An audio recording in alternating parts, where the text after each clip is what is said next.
Back here in the kitchen once again with Raw Chef Jane, and she has got some of my favorites going on here. I love Kalamata olives and walnuts and all the ingredients for these Greek tacos. Yes, as I was just saying, I chopped up my walnuts a little bit, and I cut up the olives so that they wouldn't be eaten by a certain somebody. We won't be snacking in the on kitchen. Because that happens often. It really does. Anyhow, I have a lot of ingredients today and doing a few different things. I'm doing a Greek taco.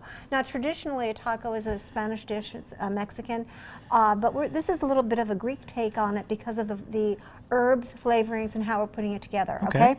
So I have my walnuts here. I'm making meat first, and the meat is made from walnuts. It's a walnut meat. So I have my walnuts that I've broken down a little bit in my little mini food processor. Now I'm going to add to that a half a cup of sun-dried tomatoes. Now remember, everything that I give you is not an exact science. It's not an exact measurement. It doesn't have to be exactly a half a cup, and not, the police are not going to come around to tell you that. There's no food police. Yeah, the food police is not going to come around to talk to you about that and tell you that it's the wrong amount or anything like that. Because that's one thing I love about your recipes. Oh yeah, is that you do them to taste. Yeah, they're all guidelines. They're very customizable. Absolutely, they're all total guidelines. Yes. So I'm going to take about a quarter cup of cumin. Okay. And put that in there as well. Love cumin. I do too. I could put like a whole lot more in there. And I went out to the garden yesterday and I picked some oregano that I had. And oregano is a very Greek spice, believe it or not. Herb, I should say, rather. Sorry.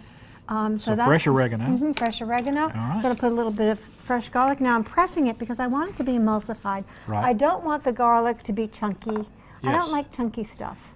Okay. Okay. I prefer it to be smooth, and that's important. Is that like one clove? Yeah, just one clove, yes. Okay. And let's see, a little bit of red onion. I have about, I don't know how much I put in there. You can use a tablespoon too. You can use more or less, whatever you want to do. Because traditionally, you're going to have some onions in your taco. Right. Now, how you put them in and where you put them in is something that you can come up with. You can mix your onions with your tomatoes. Probably what you should have done. Make some pico, yes. Yeah, you can make a little pico kind of thing and put that on there and use it as garnish. So I'm going to take about half a teaspoon of salt, maybe a little bit more. Okay. Maybe a little bit more. And then a little bit of pepper in there. And you know I love my pepper, so I could use this like forever and ever and ever and ever. You're all about spices. Oh, you know what? Yeah. To me, that can make or break any dish that you're eating. Exactly. It really can. You know, and what you like and what you don't like. Different herbs and spices also give you different international flavors. Yes. Different flavor profiles. Yeah. Yes. So it's really kind of cool to be able to customize what you like by, using different herbs and different spices. Right. I think that's really, really important. Absolutely. And that's something that, I stress that because it is so important. Now, mind you, these are our taco shells, okay? Romaine lettuce. And I guess we're going to probably put all of this together at some point, and I'm going to have to mix this up, and we'll put it together in our next segment. We'll do that in the next segment. But I like the fact that you've got so many different flavors in there. You got different colors in there. It is going to come together to make a beautiful dish. We know that we eat with our eyes first, right? Yes. And that's the most important thing. Is if you're not eating a rainbow of food, you're missing the boat.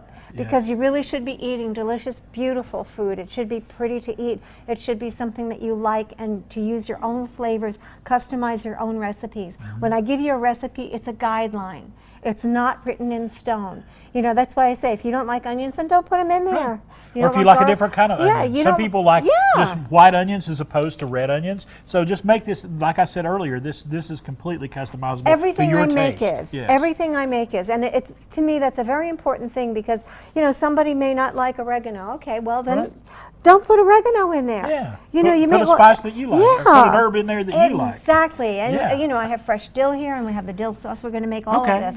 And the recipes that I sent in are should be on, will be on your website. We'll make sure we'll get them on. But we have a yogurt dill sauce. Like a tzatziki sauce. It is like that, but I didn't put cucumbers on it because I know somebody doesn't like cucumbers around here. So I figured, well, what the heck. Well, I wish Amy would eat them every once in a while. I know.